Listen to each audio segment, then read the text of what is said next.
Hey everyone, welcome back to the channel. In yesterday's video, I spoke about how expensive Pokemon investing / buying sealed product has become right now. And even the top singles you want, like collecting or investing in the top singles you want, everything just feels too dear.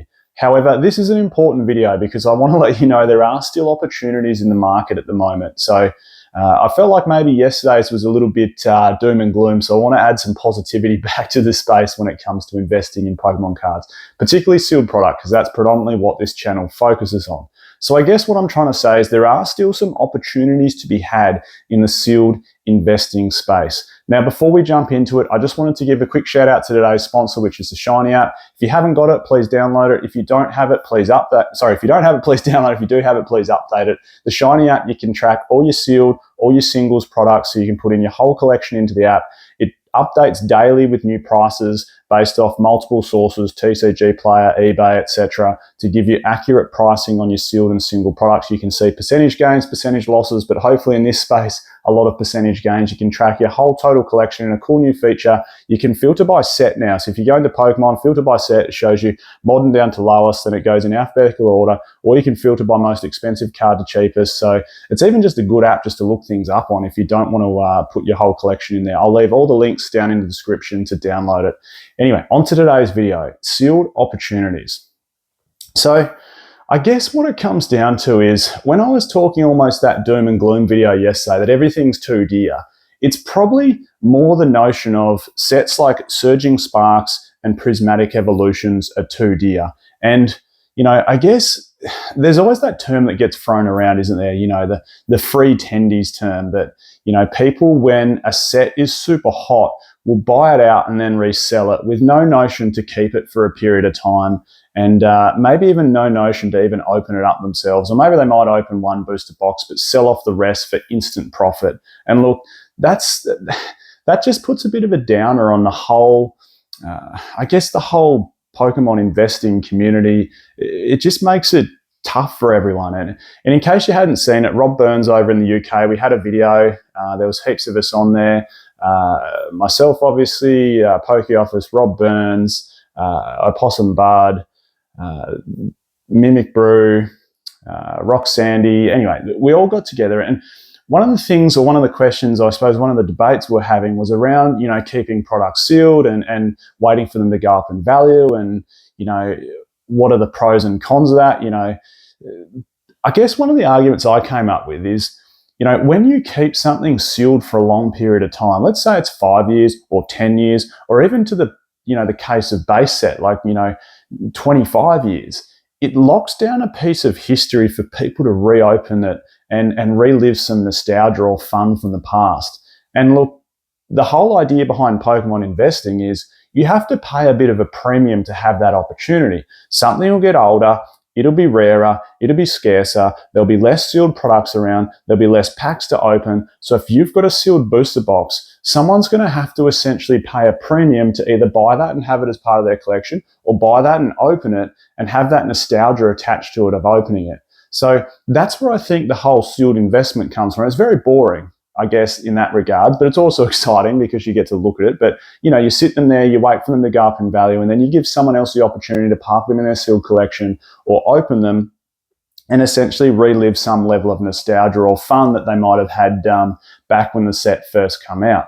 So I guess the whole idea behind buying stuff instantly and reselling it and the opportunities being gone is a bit of a shame, really, especially when you've got to buy off like the secondary market at an inflated price to get your hands on some product. That's just a shame when it gets to that point.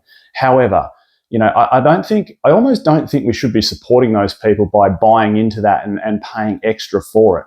So let's talk about maybe some other opportunities that are on the cards. So I guess if everyone's doing something, that herd mentality, sometimes it's best to possibly look in other places where other people might not be looking. So, you know, if everyone's buying Surging Sparks and Prismatic Evolutions at inflated prices, mind you, And look, I'm not saying these sets aren't going to perform well. They're probably going to perform absolutely fantastically. You know, Surging Sparks is the best booster box set we've had so far. Prismatic Evolutions looks like it's going to be the next 151. It looks absolutely stunning. They're probably going to perform absolutely incredibly, but buying them at 2 or 3 times recommended retail price just so you've got them off someone that bought them off someone only to resell them, it just feels a bit off, doesn't it? So if everyone's looking there, what opportunities can we actually find? So let's perhaps look where others aren't. I feel, and this leads me into a little bit of a segue, I feel a lot of people's attention's been turned off a set like Crown Zenith.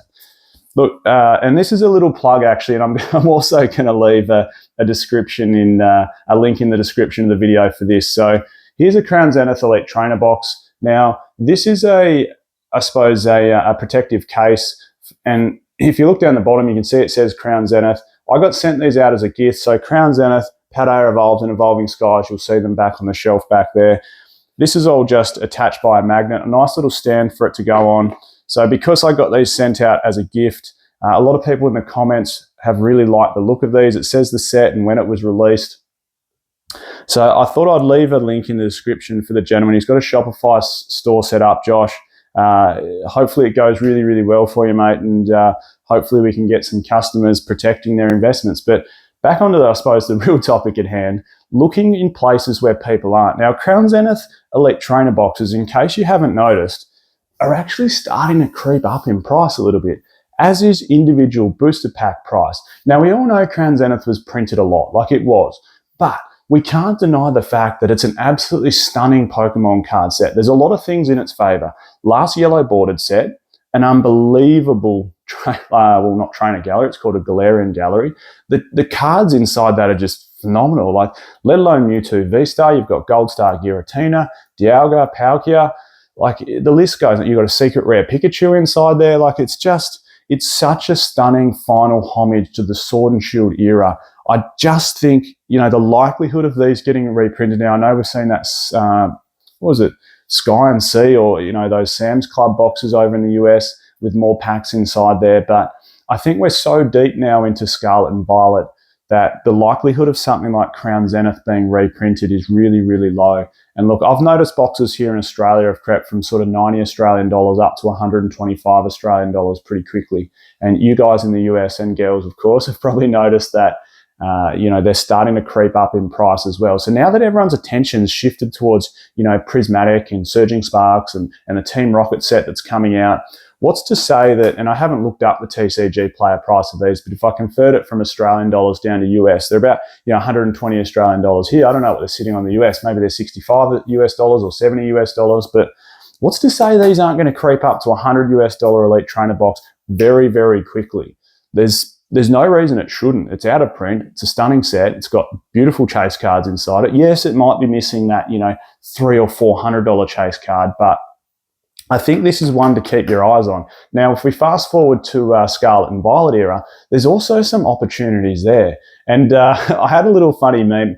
Everyone remember that meme, and it comes up all the time still on, you know, Instagram and a few other places. That guy that bought, what did he buy? Like 2 large pizzas for 10,000 Bitcoin, you know, way back when, just as it was launched as a cryptocurrency. And, you know, it says it's worth like $2 billion now if he kept those 10,000 coins. So I guess, you know, that whole notion of looking where others aren't, you know, can really bring about some opportunities. And speaking of Scarlet and Violet, you know, a set like Paldea Evolved, which surely it's just had a small reprint and it's pushing like 90 weeks old now. Like that is not a fresh set. It's been out for quite some time. Magikarp is still kicking along. You know, now that people's attention is shifting towards Surging Sparks, Prismatic, and everything, there's opportunities at Crown Zenith for one, like I've just mentioned. Paldea Evolved is another. Even the final 2 Sword and Shield sets, and I think I mentioned these in a video recently, in Silver Tempest, the 2 main sets, Silver Tempest and Astral Radiance, you know, just gone out and sold out on Pokemon Center. You know, these 2 booster boxes, which are currently sitting around that 160 to 170 US price, are going to quickly, in my opinion, move north of $200 US a booster box. There's opportunities where people aren't looking. And I suppose furthermore, there's also some other opportunities that you might not think of. And look, predominantly I'm a sealed Pokemon card channel. And of course we talk about singles and which ones are performing well, but there's also a few arbitrage opportunities. And I just want to bring up this video.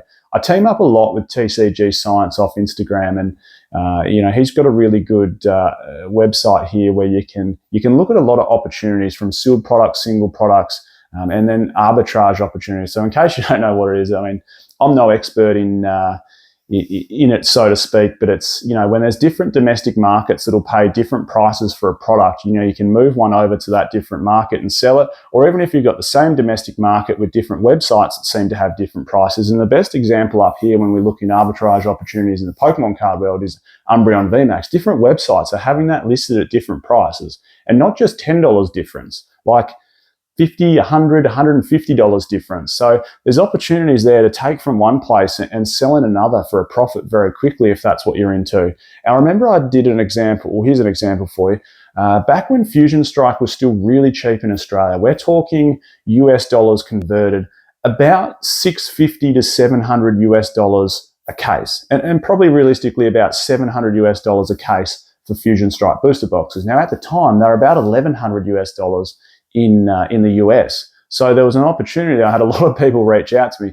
Hey, Michael, can you get me a case of Fusion Strike, ship it over to the US? Obviously, we know it's probably going to be $100 US shipped, but there's an opportunity to, make $300 odd when they sell it over there, minus fees and taxes. Maybe they're $200 US dollars ahead, but, there's opportunities to move something from one market to another where, something holds a higher price in another market. So, if that's your thing, because there's plenty of ways, Pokemon investing isn't just buying a single card and watching it go up, or buying a sealed product and watching it go up. There's grading plays, there's opportunities for arbitrage. There's I guess when the market's a little bit hot and everything seems too expensive, I wanted to make this a bit more positive. Look for other opportunities where you can make plays in this market. Well, I think that just about sums it up. Geez, we're getting close to Christmas, aren't we? Hope everyone's getting their Christmas shopping done. I'm Michael. This is Poke Oz. Catch everyone next time.